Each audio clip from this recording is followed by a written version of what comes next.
안녕하세요. 피부를 치료하는 한의사 박연경입니다. 오늘은 생기한의원의 안티솔루션의 사용법에 대해 말씀드리려고 합니다. 안티솔루션이 무엇이냐 하면 일단 이름만 들어서는 사실 감이 잘 안 잡히시는 분들이 많을 텐데요. 주로 곰팡이 감염에 의한 질환인 무좀, 완선, 백선, 사타구니 습진 이런 질환들에 사용을 하게 되거나 혹은 수장족저 사마귀와 같이 그러니까 손 발바닥에 나타나는 손 쪽에 나타나는 그런 사마귀와 같이 바이러스 감염으로 각질이 좀 두꺼워진 부위에 사용을 할 수가 있습니다. 이거 외에도 피부에 극심한 가려움증이 있는 경우 가려움증을 완화하는 목적으로 사용을 하기도 합니다.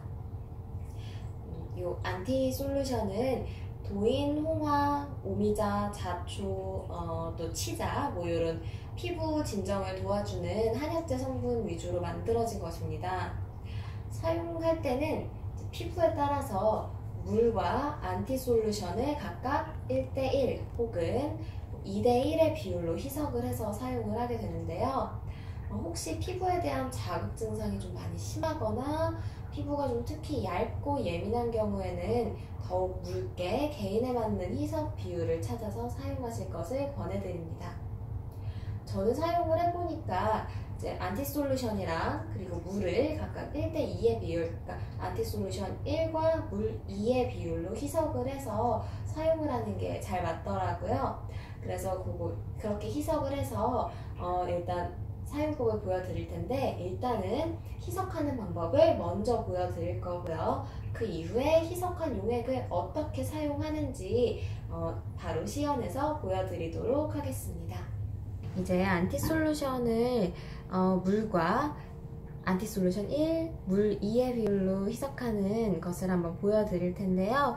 일단 물은 제가 수돗물로 미리 이 정도 컵에 거의 가득 찰 정도로 받아왔고요. 안티솔루션을 요거 한 절반 용량 정도 종이컵에 부어 보겠습니다.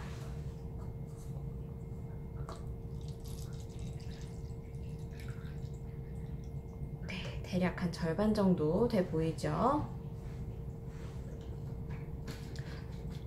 물 같은 경우에는 저는 일단 수돗물을 썼지만 정수를 사용을 하셔도 되시고 아니면 생수를 사용을 하셔도 상관없습니다. 그리고 지금 준비된 바트가 있는데 집에서 편하게 사용하실 때는 그냥 일반 접시, 그릇 아니면 다른 용기 어떤 거에 사용을 하셔도 상관없기 때문에 그냥 깨끗하게 닦인 특정 용기에 일단 물을 붓고 안티솔루션을 부어서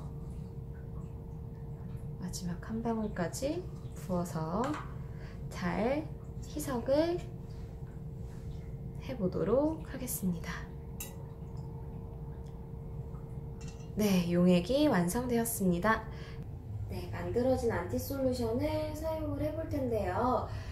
일단 사마귀라든지 아니면 부위가 좀 한정된, 그러니까 좀 작은 그런 곰팡이성 질환이라거나 가려움증 봤을 때, 그러니까 부위가 좀 작을 때, 그때는 집에서 화장솜 쓰셔도 되고요. 저희처럼 이런 탈지면 이용해서 사용을 하셔도 되는데요.